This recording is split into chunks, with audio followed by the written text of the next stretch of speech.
নায়ক দুটা ক'ব, ঠিক আছে। কোনোবা এজন আছে নেকি? আমাৰ বিকিৰ দৰে কোনোবা আহিছে নেকি? আমাৰ শিল্পী সমাজৰ পৰা কোনোবা আহিছে নেকি আৰু? হা, ঠিক আছে। মই এফালে কোৱা হেৰি শুনা, একেবাৰে 2 মিনিট, তাৰপিছত তেখেতে দিবা।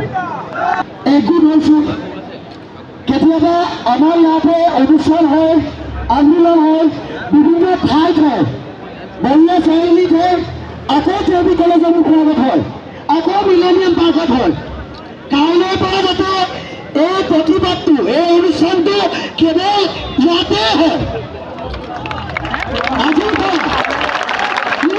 সংগঠনৰ নেতৃত্বত যাতে নহয়, ইউটিউবে যাতে নোলায়, সেই কথাটোত প্ৰত্যেক যোৰহাটবাসীয়ে অনুভৱ কৰিব, চকু ৰাখিব। দ্বিতীয় কথাটো ক'ব বিচাৰিছোঁ, আমি অন্ত্যেষ্টিক্ৰিয়া বিচাৰিছিলোঁ, নাই পোৱা। সমাধি বিচাৰিছিলোঁ, নাই পোৱা। কাইলৈ আমাক হয়তো একোৱে নিদিব। একো নিদিলে বুলি আমি যোৰহাটীয়া হিচাপে একোৱে নকৰিম নেকি? আমি ব্যক্তিগতভাৱে হ'লেও, কেৱল যোৰহাটীয়া ৰাইজ বুলি হ'লেও কিন্তু যোৰহাটত সমাধি পাতিমেই।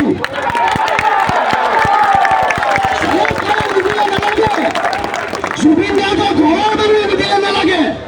যোৰহাটীয়া হিচাপে আপোনালোকে দিবনে? সেইটো লাগে।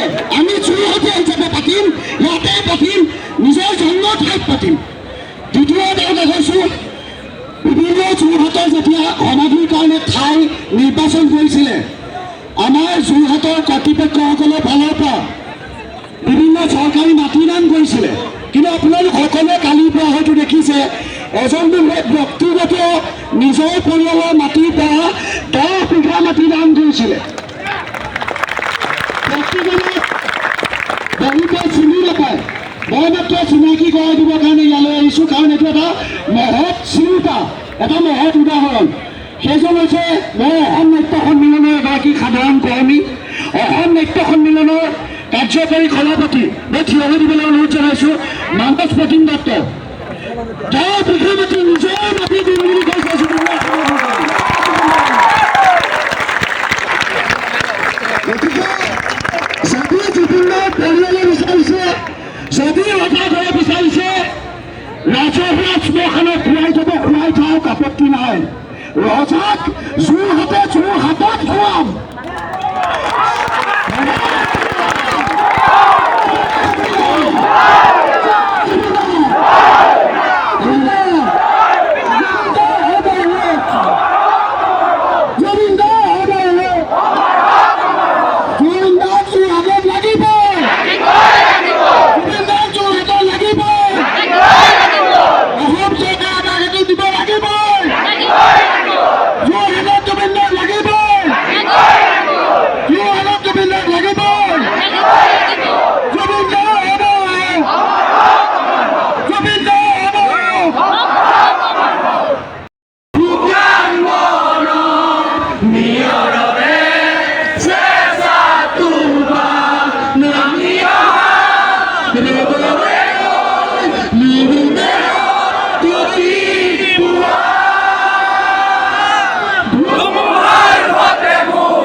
দেখা ভালো তোমার সৌদি ধরা দিলা গোনে আহি দিয়ার কুমার তুমি যেমন বিদ্যাঙ্গনা নিয়রে চেষ্টা তুপার নামিয়া রোদরে নয় মুন্ডে প্রতি